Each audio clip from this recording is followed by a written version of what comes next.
A história desse homem é um exemplo da vicissitude da guerra.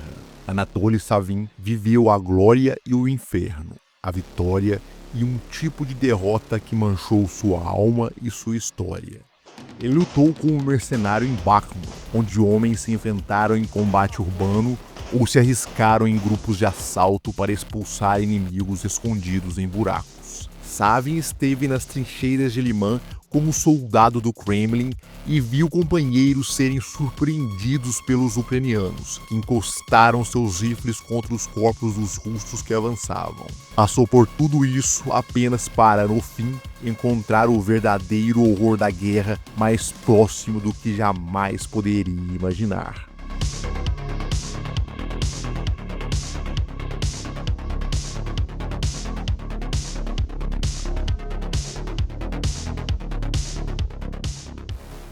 A guerra não é fácil, nunca foi fácil, nem para os vencedores, muito menos para os perdedores. Mas ninguém sente mais isso do que o soldado, o homem que sangra na linha de frente enquanto a propaganda é feita em seu nome e políticos fazem fama com base em seu esforço. As recompensas existem para o soldado: fama, glória, dinheiro e honra. Entretanto, no meio disso, ele convive com o que há de pior no ser humano. Anatoly Savin Alexandrovich conheceria cada uma dessas facetas da guerra durante o tempo em que se aventurou no que Putin chamou de Zona de Operação Militar Especial, ou, para o resto do mundo, a Guerra da Ucrânia. Savin não foi sorteado entre os mobilizados em 2022, quando os russos começaram a invasão. Viu de casa os primeiros vídeos da guerra, ouviu toda a propaganda sobre os nazistas na Ucrânia, sentiu o ímpeto patriótico de libertar os falantes da língua russa no Donbass do que Putin chamava de regime nazista de Kiev. Assim, para libertar a Ucrânia dos nazistas, assinou um contrato com um grupo mercenário liderado por um nazista. Dmitry Utkin era um homem terrível, pouco visto e pouco filmado. Sua imagem mais conhecida era do seu rosto sisudo, exibindo as tatuagens da SS. Até seu sorriso era desconcertante, como se o rosto estivesse desacostumado com qualquer expressão que não gerasse puramente medo ou respeito em seus interlocutores. Junto dele estava outro grande líder, Yevgeny Prigozhin, o cozinheiro de Putin. Um homem que cresceu realizando trabalhos para o Kremlin até formar a força mercenária que ajudaria a moldar o novo exército russo. Savin resolveu se alistar ainda em 2022 junto aos mercenários do Wagner Group. Na época, aqueles homens eram reconhecidos por sua aura de mistério em suas campanhas na África, retomando territórios para os governos aliados do Kremlin sem que os russos pudessem ser acusados de estar diretamente presentes. Começaram a ganhar fama de heróis e guerreiros temíveis quando seu nome se fortaleceu no campo de batalha, justamente na época em que Savin entrou em combate. Era difícil dizer que a guerra ia bem para a Rússia em 2022. A ideia de tomar Kiev em 3 dias tornou-se um meme, principalmente após a ofensiva de Kharkiv e a retomada de Kherson. Durante esse período, começou a se formar uma batalha que entraria para a história. Em agosto de 2022, os russos iniciaram uma ofensiva em Donetsk, visando a região de Bakhmut. Um dos alvos era Soledar, onde os bombardeios se intensificaram. A destruição tomou conta da cidade, principalmente devido às ações do 6º Regimento Cosaco das Forças da República Popular de Luhansk, um grupo separatista sustentado pelo Kremlin. As tropas russas avançaram sobre a cidade com o objetivo de dominar um dos flancos de Bakhmut e garantir as rotas de suprimentos que ajudariam a tomar uma das fortalezas ucranianas em Donetsk. O apoio aéreo e artilharia deram cobertura para que a infantaria prosseguisse contra seus inimigos, entre eles a 93ª Brigada Mecanizada e a 46ª e a 77ª Brigadas Aéreas da Ucrânia. Em pouco tempo, a pequena cidade de pouco mais de 10 mil habitantes transformou-se em um cenário de devastação. Casas foram destruídas e até as minas de sal que sustentavam a economia local foram arrasadas. Os ucranianos resistiram. Alguns ataques mal sucedidos forçaram as tropas russas a uma retirada desesperada. Soldados subiram em um BMP para escapar do tiroteio. Na pressa, um deles foi deixado para trás.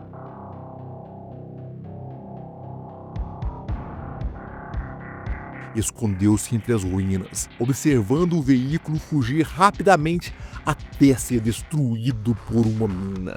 A resistência ucraniana dificultou a vida dos russos na ofensiva de Soledar.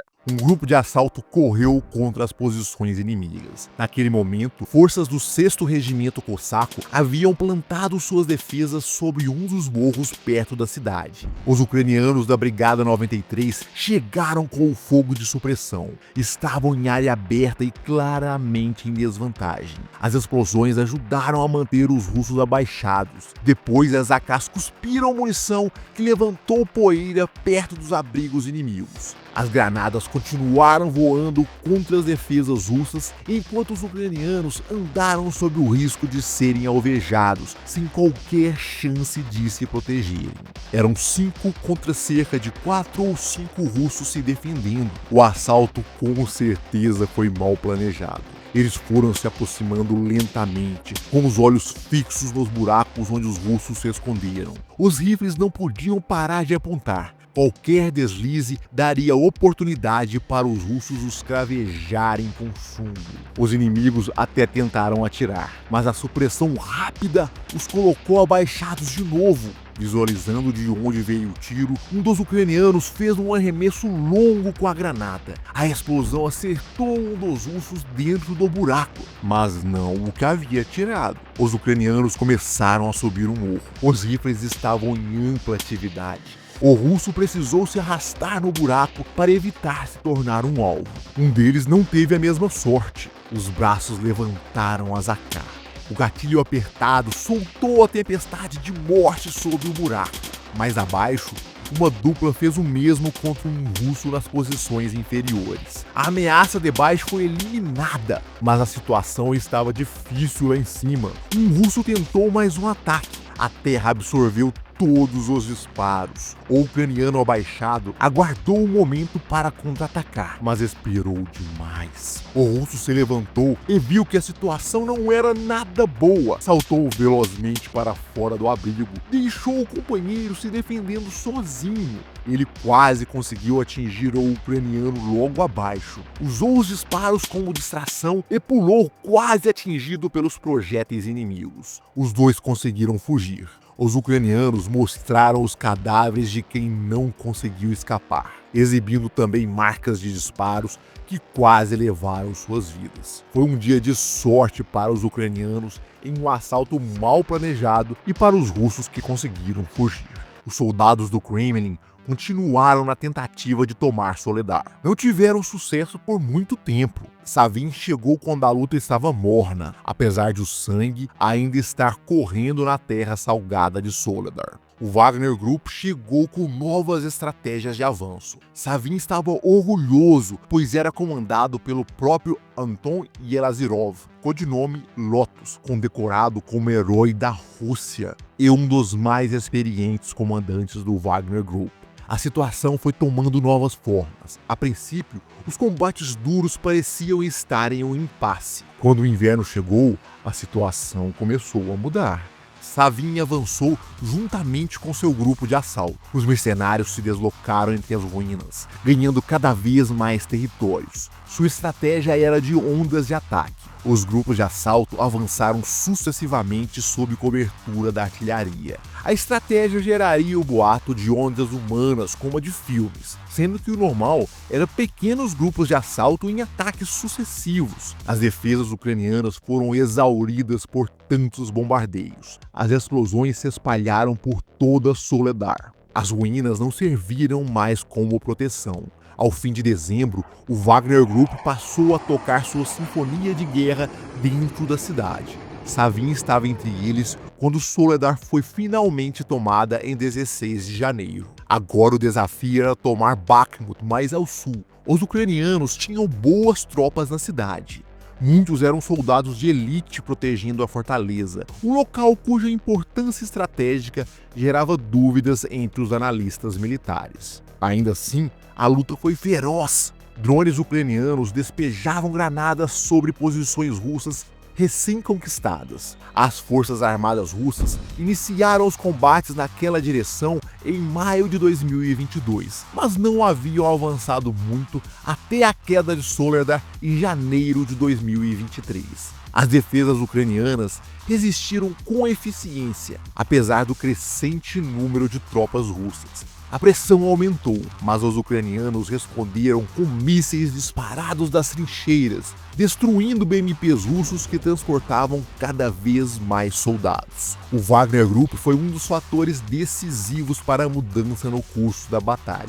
A artilharia intensificou os bombardeios dentro de Bakhmut, enquanto os mercenários reforçaram suas fileiras com novos recrutas, principalmente ex-prisioneiros. Savin não teve contato direto com esses combatentes. Embora não houvesse uma separação rígida entre as tropas, os presidiários eram geralmente enviados primeiro para desgastar os ucranianos, seguidos pelos mercenários de elite. Savin já estava endurecido pelos meses de combate em Soledar, mas precisou reconhecer que Bakhmut era ainda pior. Tropas como a 93ª Brigada, forjadas pelo fogo da resistência prolongada, revidaram os ataques das ondas russas. As baixas entre os ex-prisioneiros eram enormes, mas isso não os impedia de continuar avançando.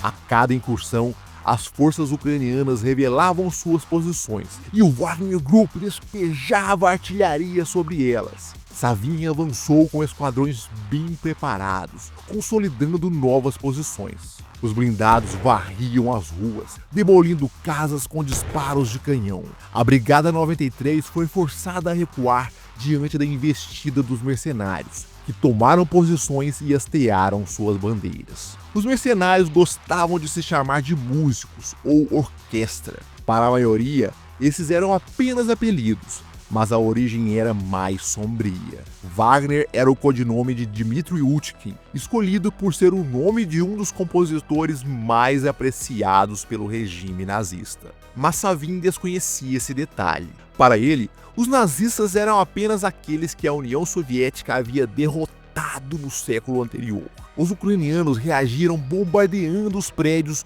onde tremulavam as bandeiras do Wagner Group. As explosões destruíram estruturas e mataram vários soldados. Savin soube da morte de muitos de seus companheiros. Continuou avançando com seu esquadrão, refletindo sobre tantas perdas e o motivo de as coisas estarem piorando. Foi então que recebeu a notícia da escassez de munição.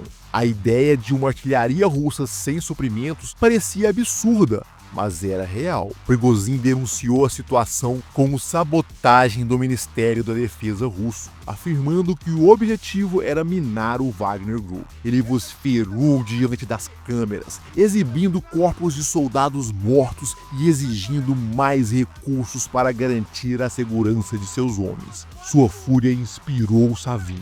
Mesmo assim, as notícias eram desoladoras. Os ucranianos bombardeavam incessantemente os esquadrões de ex-prisioneiros. Filas inteiras eram exterminadas no meio das explosões. Corpos mutilados jaziam pelas estradas.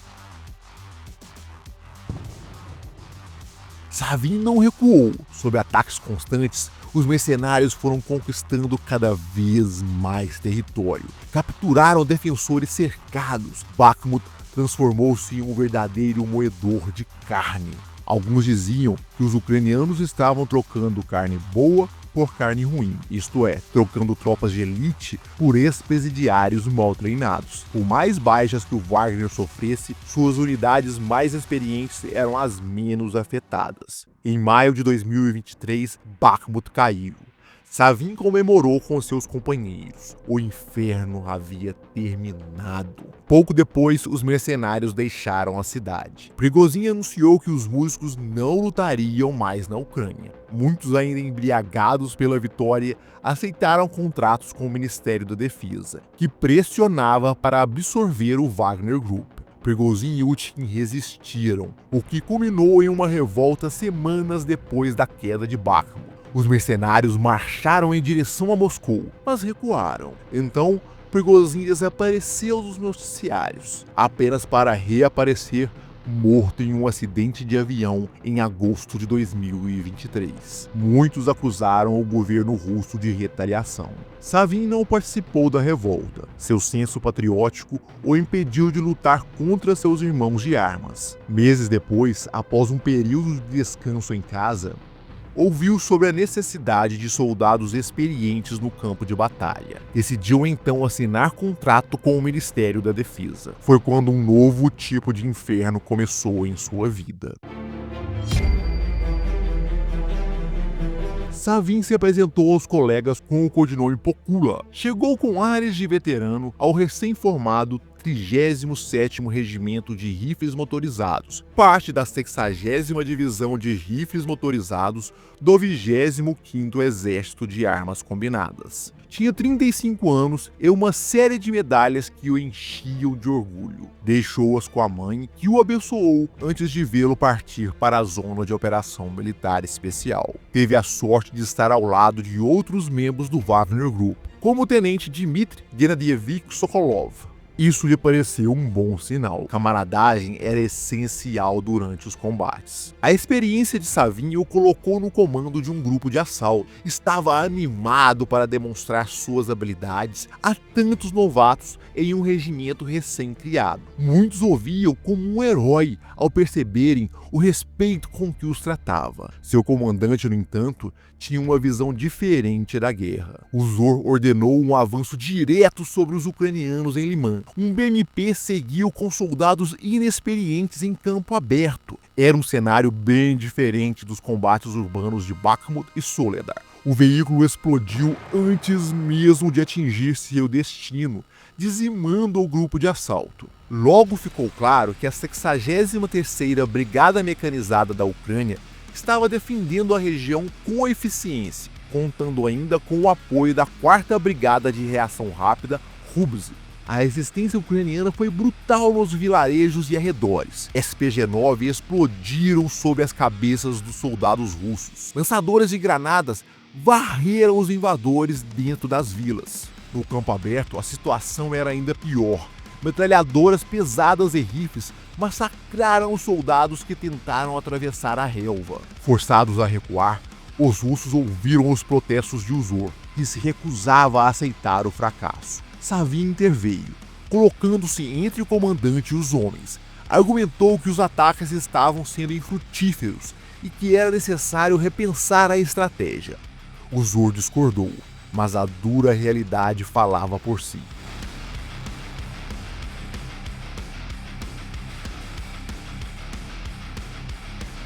A 63ª Brigada da Ucrânia dominava o uso de drones. Eles estavam por toda parte, nos campos e nas florestas em torno de Liman. Kamikazes estouraram tudo que os russos enviaram. Blindados viraram sucata nos arredores. Para Savin, era desolador ver um regimento recém-formado ser obliterado antes mesmo de seus homens terem a chance de se endurecer no combate. A tensão aumentou quando um grupo da Companhia de Assalto do 19º Regimento de Tanques, também subordinado ao 25º Exército, se revoltou.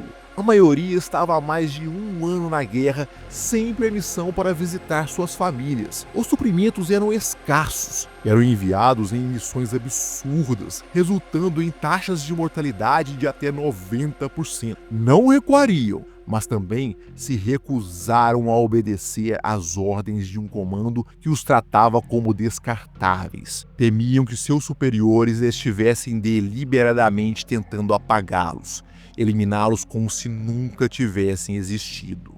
Mesmo assim, seus apelos caíram em ouvidos surdos. Muitos negavam que isso pudesse ocorrer no exército russo.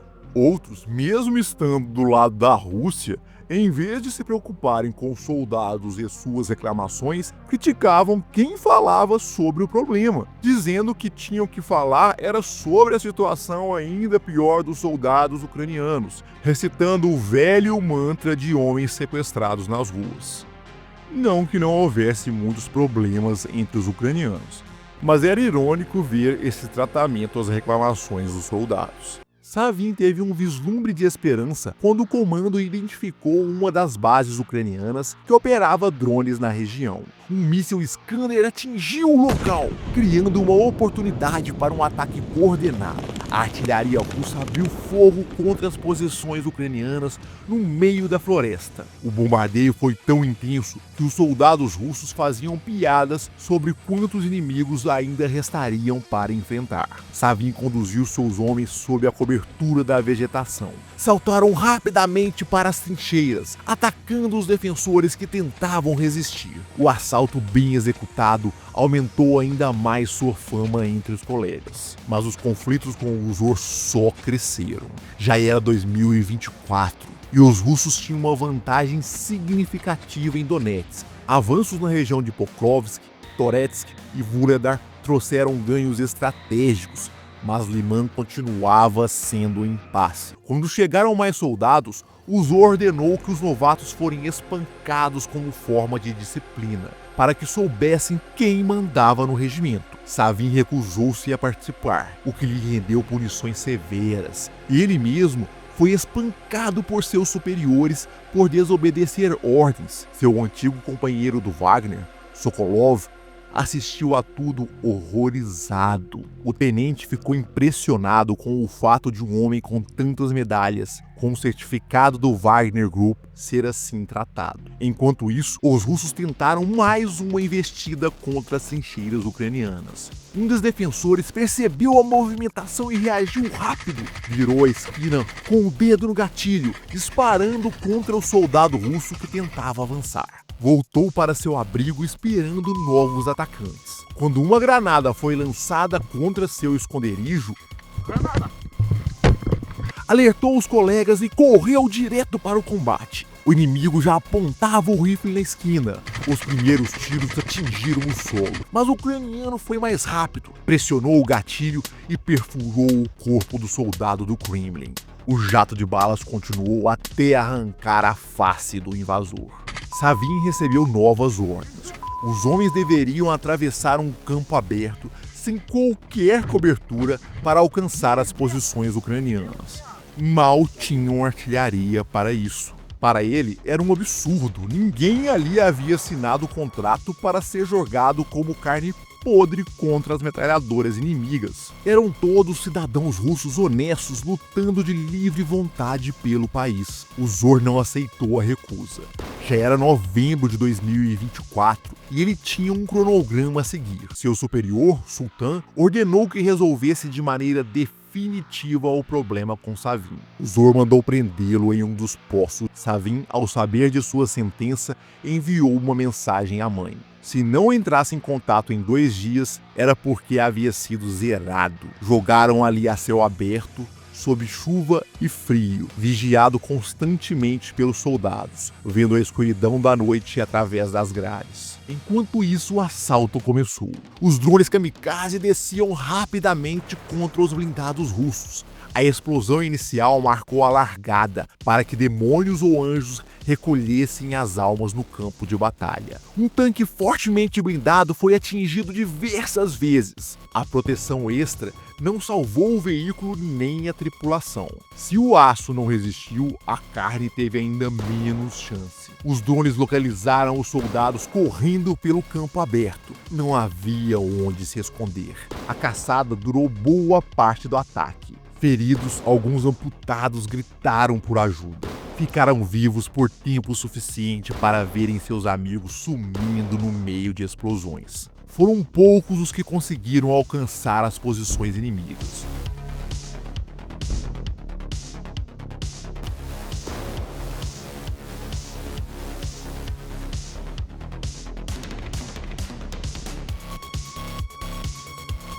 Um soldado russo avistou a trincheira que era seu alvo. Correu para entrar nas valas, mas um drone kamikaze tentou alcançá-lo antes. Ele se desviou a tempo e o demônio mecânico caiu inerte no chão. Agora já era tarde demais. Um ucraniano percebeu e levantou o rifle. O russo rolou pelo chão para se salvar. Os tiros estouraram bem à frente. A Até agora estava com sorte. Ele engatinhou para se reposicionar. Ainda havia chances de chegar até a posição inimiga. O ucraniano atirou novamente. Dessa vez, os projéteis se cravaram no solo, a centímetros do atacante. O russo respirou fundo quando os disparos cessaram. Levantou-se para atacar ou fugir, mas o defensor recarregou rápido demais. O russo saltou para escapar, mas acabou se colocando em uma linha de tiro perfeita. O ucraniano apertou o gatilho e o fez sangrar até a morte. O tenente Sokolov foi quem recebeu os sobreviventes. Mais de 100 morreram no assalto suicida. Os que restaram perguntaram por Savin. O ex-Wagner foi procurado no posto de punição, mas, estranhamente, estava vazio. Segundo o Zor, Savin havia sumido. Ele desertou. Foi uma das piores histórias que Sokolov já ouvira. Um homem fugir de um poço sob vigilância constante. Pior ainda, havia muitos postos de checagem na rota. Um dos motivos pelos quais Savin não poderia simplesmente sair e buscar ajuda diretamente com os superiores. A mãe de Savin, Lidia, enviou um vídeo desesperado pedindo informações sobre o filho. Ele desapareceu em meados de novembro. Quando questionou, recebeu respostas conflitantes. Primeiro disseram que ele estava no hospital, depois que foi enviado para uma prisão em Zaitsev, mais tarde que escapou do poço e desertou. O status oficial de Savin foi classificado como abandono não autorizado da unidade. O filho, antes um herói condecorado, agora era um desertor. Sokolov se revoltou.